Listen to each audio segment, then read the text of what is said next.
Hey guys, this is Landon Day, and today I want to introduce you to a new product that we're releasing with Graphic Authority called True Colors. True Colors is the first project that I have designed and been a part of from the very concept of it. I've done a lot of rearranging and rebranding and reworking former templates and sets, but this is the very first set that I designed from scratch from the bottom up. So first off, I hope you like it, and then secondly, I'm going to try to walk you through what you can expect. I put in some unique features in this set that aren't in previous sets of Graphic Authority and aren't in other sets that I'm seeing kind of across the board. Such as this set's going to do all your black and white conversions for you. It's going to put textures on your photos for you. It's even going to enhance your contrast and give your photos a little pop where they might need it that you wouldn't necessarily have to go through and do in Photoshop on your own. You can just drop them into the template and it's going to have all that done for you. So what we're going to do is walk you through kind of how it's set up, and then we're going to drop a couple of photos in here for you and let you see how it works in firsthand. So this whole set is going to be done with black and white images, and the thought process for that was is we would use our high school seniors, our teams, our sports, anything that had a color that you could associate it with.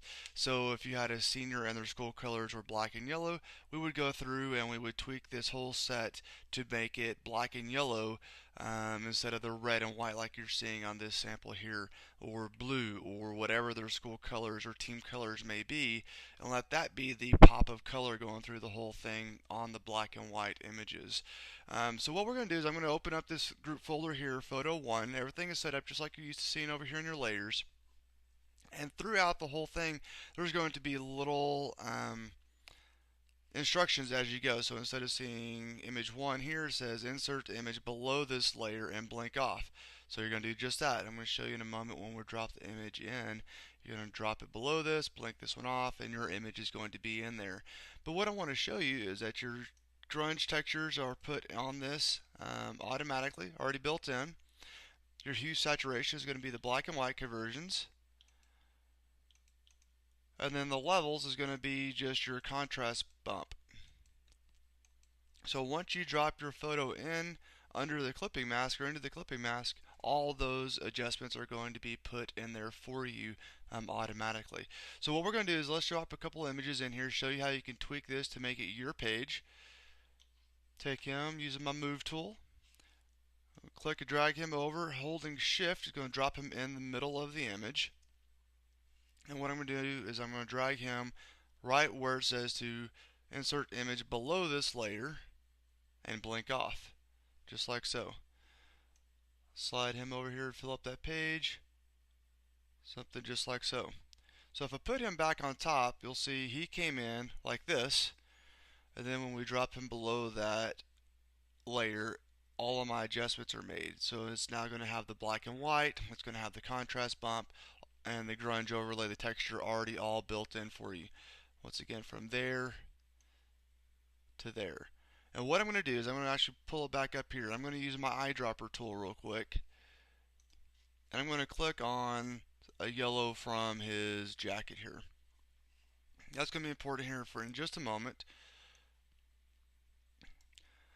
Because now I'm going to have to go through and we're going to change these red stripes to yellow. They don't do us any good being red now because that would be the rival school in town.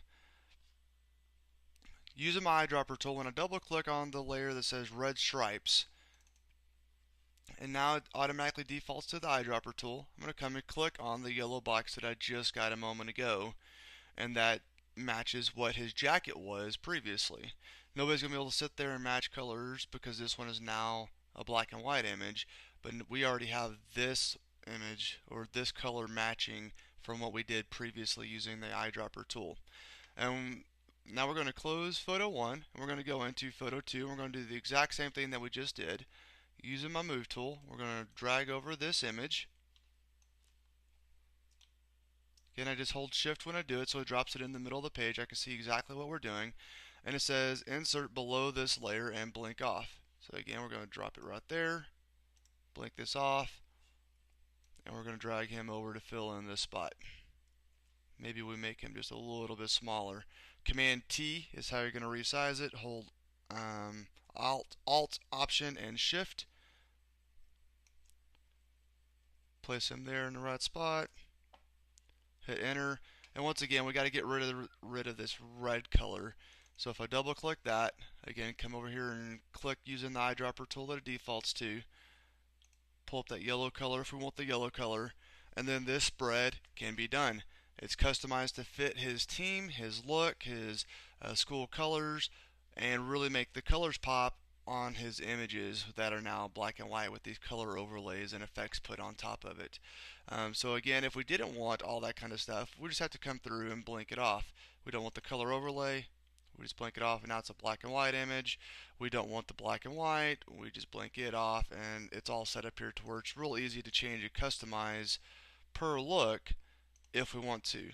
Again, here's going to be your black and white conversions, and then your contrast boost. From color to done with an overlay. So I hope that this answers a couple of questions about some of the unique features that the set True Colors is going to have. As always, you can reach out to me. I'm just a photo nerd that likes to talk shop.